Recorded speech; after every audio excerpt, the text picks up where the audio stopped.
small tanks, super glue, transfers, skulls, and a nightmare paint job. Let's go.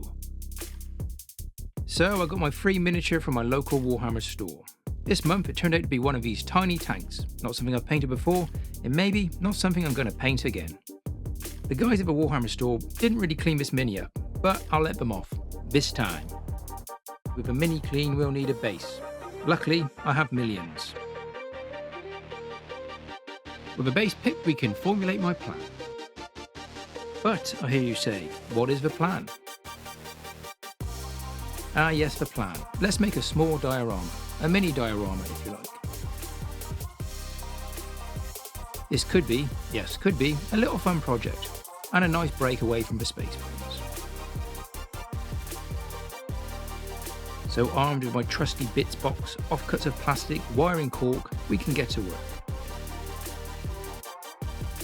I have this idea of a rocky road, not the chocolate cake thing, but an actual rocky road, over which there is a bridge. The only problem is the bridge is broken.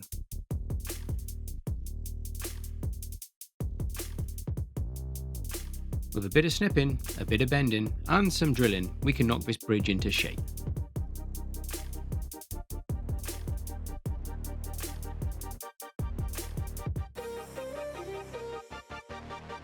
While we're at it, we'll trim a few bits off the sprue and add them as support struts. And then glue the whole bloody thing in place.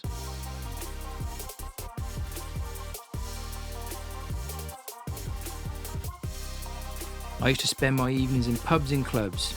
Now I sprinkle dirt on plastic miniatures from a great height. Not too sure where it all went wrong. With a base coat applied on both, we're now ready to paint. I'm an okay painter with a brush and a beginner with the airbrush. What could possibly go wrong? With a solid orange undercoat, I thought a yellow contrast paint over the top would look good. Wrong. It just sort of sat there, so before it dried, I added another, and another, and another. I then decided to give up on the airbrush and give it a spray of a rattle can, while it was still wet. What a mess. With the airbrush back in the box, it was time to get out the trusty paintbrushes. And maybe we can salvage this. A good solid base coat to start. There's still some texture there from the messed up original base coat with the airbrush. Maybe we can hide that away, call it texture or even battle damage. I'll then lay in the details of a dark wash.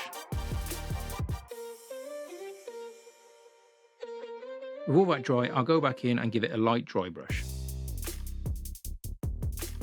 You know, we may well get away with this. Good old Games Workshop lead voucher, still one of the best metallic silvers out there.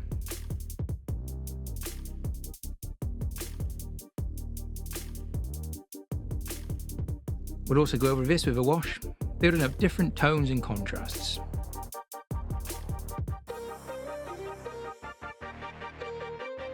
Look at that man work.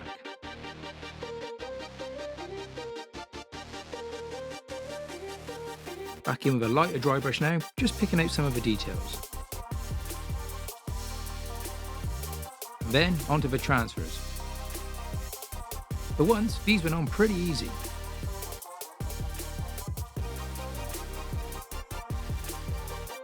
This is the devil's work, but I'm going to reuse some Tamiya extra thin. It burns them away, and if careful, looks a little bit like battle damage.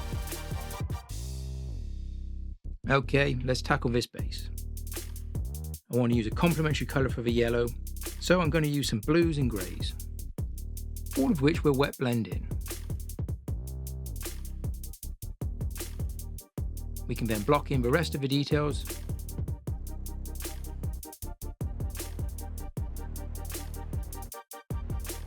And back to our old friend the dry brush. Pale sand and then pure white here.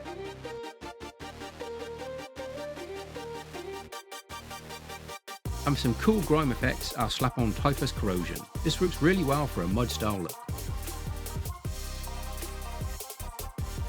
We'll add this to the tracks and sparingly on the base.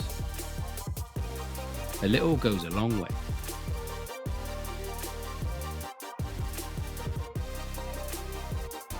All this can be left to dry, and then a final dry brush with white.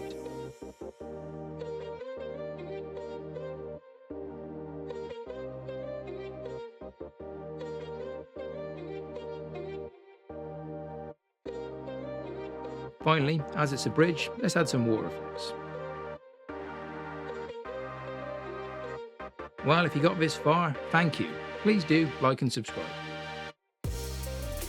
And all that's left now is the final reveal.